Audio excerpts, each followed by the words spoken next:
place where you've pointed out a lot of gambling is in China. And Yeah. you've been very complimentary of China's economy and the growth, but you have warned that their government is too corrupt and that gambling is a massive problem for the Chinese economy. Well, the corruption is a much bigger problem than the gambling.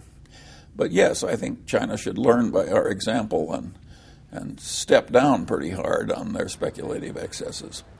And I think they may do it. They're pretty pragmatic. They've seen our mess.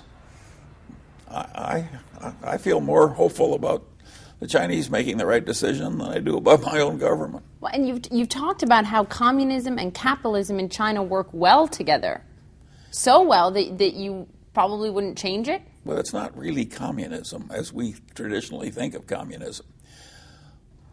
A communism that accepts sort of free market development is not classical communism. What they've said is we'll throw out the basic heart of communism and keep one-party rule. And what I'm saying is that it's working pretty well. Very well. I'm not such a purist that I just assume that the only correct way to do things is for everybody else under all circumstances the way that we do things. I think we were very lucky to have a big virgin country and be protected by big oceans. And, we got a lot of luxury to do a lot of things our way and have it work pretty well. That doesn't mean it's exactly right for everybody else under other circumstances. And I'm terribly impressed with the way the modern Communist Party in China is including all these engineers as they rise. Well, that is a very desirable thing. I wish we had more engineers in Congress. BYD. Yeah. Chinese company that Berkshire holds about 10% stake in, but you're the one, Mr. Munger, that should be credited with that. Yes, but my good Chinese friend Li Lu is the one who found it for me, so. Given BYD and where it stands now, how confident are you in this company? Can BYD take over the electric car market not only in China but in the U.S. and globally? No. No. Of course it can't take over the whole electric car market of the world. That's not going to happen. Can they lead it versus the American, GM versus Chrysler versus Ford in this country? Well, I'm going to surprise you.